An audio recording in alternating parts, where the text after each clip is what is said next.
A fisherman on a small boat ventured into the Central Pacific Ocean to catch fish. Shortly after casting his net, he felt a powerful tug from the depths of the sea.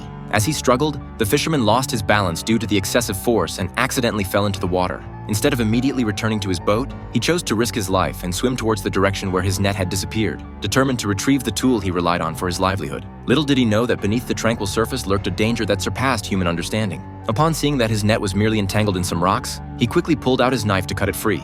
However, he failed to notice the gradual darkening of the surrounding waters. By the time the fisherman sensed something was amiss, millions of fish had already gathered above his head, encircling him from all sides, leaving him no chance to escape. The roles of hunter and prey had been completely reversed. Yet the bizarre events didn't end there. An adult orca was found dead on the beach, its body covered in scars several meters deep, clearly the result of an attack by a large creature. Sheriff Keith's initial suspicion fell on the local fisherman. He believed someone had deliberately killed the orca and dragged it to the shore. Based on his analysis, the orca had been dead for less than 3 hours, and it was unlikely for them to inhabit this area during this season. All the evidence pointed to the local fisherman. Keith drove to the village and sought out old Captain Jack. Without much explanation, he stated the purpose of his visit. Captain Jack, a frank and straightforward man, led Keith directly to his fishing boat. What greeted them was the aftermath of an orca attack. Nearly all the boats that had recently gone out fishing had experienced assaults by schools of fish, an ominous sign. Captain Jack then explained that the fishermen had nothing to do with the orca on the beach. It would be foolish for them to provoke orcas over a few fish. Keith returned to the police station to search for other clues. He discovered that in previous years,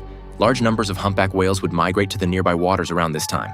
However, not a single whale had been spotted recently, which was highly unusual. Coincidentally, the next day, Keith detected a large number of whales through sonar. He quickly drove a speedboat to the area above the whale pod and lowered a hydrophone into the water. The continuous whale calls resonated in his headphones, somewhat easing his uneasiness, but his relief was short-lived. A humpback whale suddenly appeared near the boat, seemingly intentionally stopping in front of Keith, staring at him intently with its eyes. The gaze sent a chill down Keith's spine. Fortunately, the humpback whale did not exhibit any abnormal behavior. After lingering for a few dozen seconds, it dove back into the deep sea.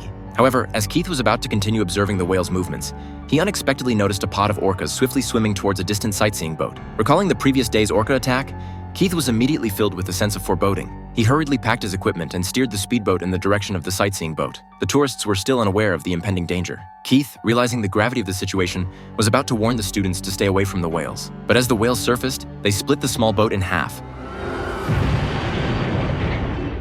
causing numerous students to fall into the sea. A group of orcas then charged towards the students, clearly a premeditated plan. In the end, Keith could only watch helplessly as the orcas dragged the students one by one into the depths of the ocean.